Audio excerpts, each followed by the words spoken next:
dalam Al-Quran juz 28 itu, yarfa'illahu alladhina amanu minkum walladhina utul ilma darajat. Sallallahu ala Muhammad. Yarfa'i, maka mengangkat Allahu, siapa Allah, alladzina amanu, kepada orang-orang yang beriman, minkum, dari kalian, walladzina utul ilma, dan orang-orang yang diberi ilmu, darajat, dengan bermacam-macam derajat. Yang dimaksud situ tuh al-ulama. Utul ilma itu maknanya adalah ulama. Seandainya misalnya kalimat lain itu wal ulama, orang-orang yang diberi ilmu oleh Allah, al-alim, orang alim, wal ulama, dan ulama. Artinya keilmuan itu memiliki nilai yang mulia di sisi Allah Subhanahu wa taala. Kenapa? Karena ilmu itu makna asalnya Pak tahu, Pak, mengetahui. Mengetahui. Sebab ilmu itu orang bisa mengetahui kedudukan mulianya Allah. Sebab ilmu itu orang bisa memposisikan dirinya seorang hamba di hadapan Allah, Tuhan alam semesta. Sebab ilmu tersebut, sebab mengetahui itu, dia bisa memilah antara mana yang benar, mana yang salah, mana yang boleh dilakukan, mana yang tidak boleh dilakukan. Jadi pantas kalau orang-orang yang berilmu itu, orang-orang yang berpengetahuan itu diangkat oleh Allah dengan bermacam-macam derajat. Contoh yang disebutkan dalam hadis Nabi Muhammad SAW,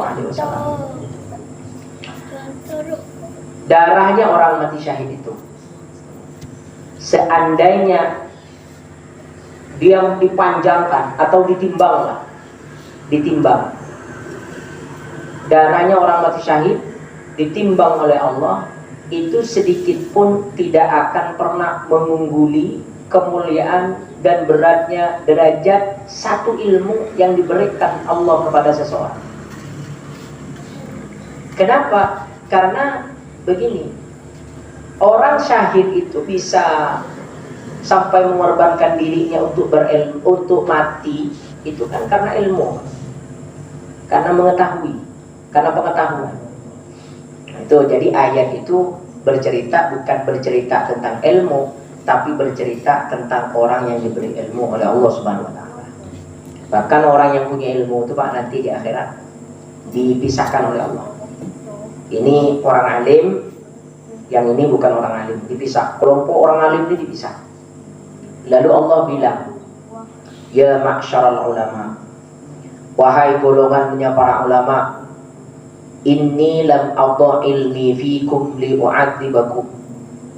Aku, kata Allah, tidak meletakkan ilmu di dalam dada kalian agar kalian disiksa. Aku meletakkan ilmu di dada kalian, di dalam hati kalian itu bukan agar kalian disiksa. Tidak. Idhabu anni qad ghafartu lakum. Berangkat kalian ke dalam surga, sesungguhnya aku telah mengampuni kalian semua. Itu barokahnya ilmu. Maka ulama bermacam-macam caranya ketika memuliakan ilmu. Contoh macam Sayyid Muhammad Alawi Al-Maliki. Sayyid Muhammad Alawi Al-Maliki, karena beliau memang madhabnya Al-Maliki, Pak, Imam Malik, itu dengan ilmu luar biasa pengagungannya. Imam Malik itu kalau ada orang bertamu ke rumah beliau, itu ditanya, kamu ditanya sama ajudannya atau orang-orang yang melayani beliau, Pak, kamu kesini bertamu kepada Syekh perlu apa? Oh, saya kesini mau bertanya tentang hukum agama, mau bertanya tentang hadis.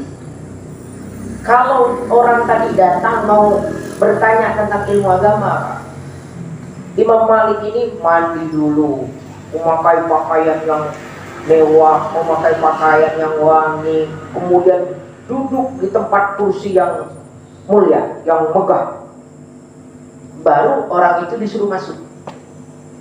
Tapi kalau orang itu datang, orang yang bertamu itu datang, mau ketemu dengan syekh perlu apa? Tidak ada keperluan pribadi, ya itu langsung didatangi, langsung ditemui.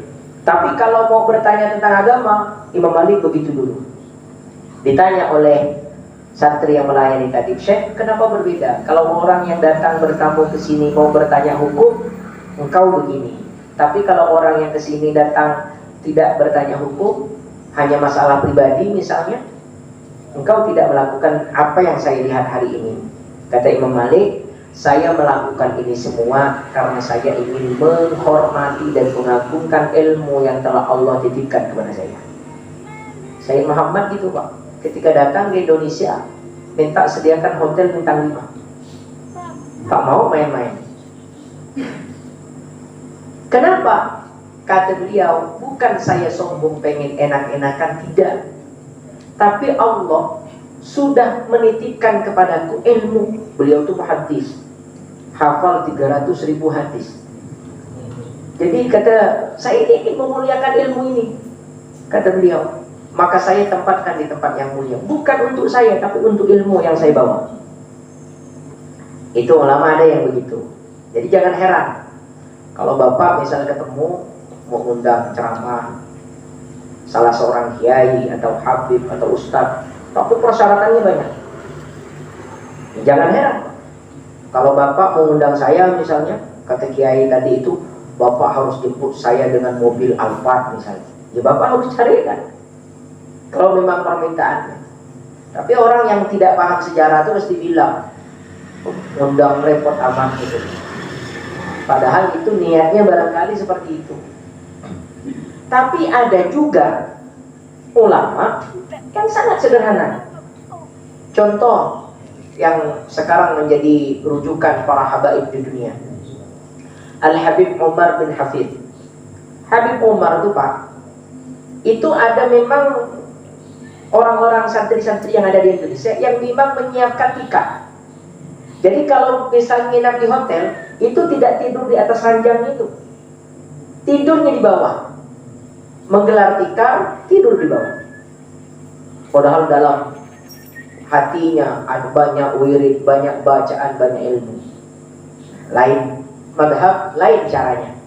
Karena Imam Syafi'i itu Pak, Imam Syafi'i itu kalau orang nak bertanya tak perlu ke rumahnya. Itu hebat. Misalnya ketemu di pasar, wahai imam, wahai syekh, saya ini punya permasalahan hukum, tapi saya belum sempat datang ke rumah engkau. Kata Imam Syafi'i, udah tak usah ke rumah, kamu duduk di sini, tanyakan kepadaku. Jadi di mana tempat ketemu, di situ dia dijawab. Mau di pasar, mau di tengah jalan, ibaratnya lagi perjalanan. Nah itu Imam Syafi'i radhiyallahu anhu. Jadi bermacam-macam dalam madhab-madhab itu, bermacam-macam. Semuanya pasti niatnya untuk memuliakan ilmu. Ilmu ini punya nilai tertinggi di dalam agama.